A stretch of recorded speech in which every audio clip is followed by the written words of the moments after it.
fighters, although the EFF may not be involved in an armed struggle at this particular moment.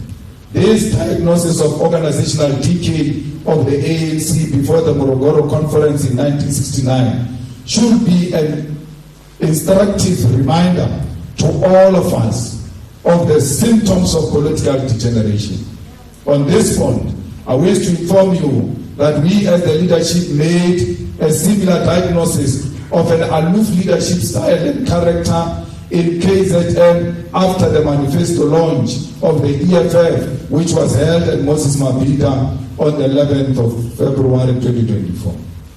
We cautioned the then established Central Election Task Force that there is a degeneration in activism and organizational presence by the EFF in KZN. Despite the fact that all reports in terms of election machinery told us a perfect story, the deployees to KwaZulu-Natal during this period was completely divorced from the situation in KwaZulu-Natal. And this was possibly due to factors such as preoccupation with personal career objectives, and that instead of being a revolutionary that was in touch with reality, there was a creation of a machinery for the purpose of compliance.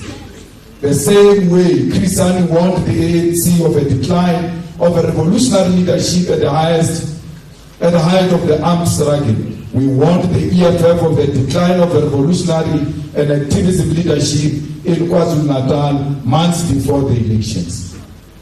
As an intervention, we even went as far as carefully framing the removal of the head of this organizational decay from KwaZulu-Natal and saying that he will be supported by Secretary General while redeploying him to the Eastern Cape, where organizational work had already been consolidated. Yes.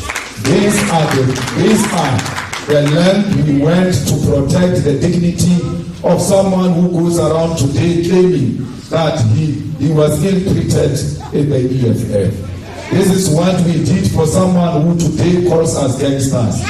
The orchestrated organizational decay in KZN before election constitutes a clear example of infiltration. We are even being kind by saying that the person who was deployed to KZN for election was divorced from reality in KZN. It may even be true and more worrying that he was aware of the damage to come in KZN and kept quiet because he had already chosen to betray this movement.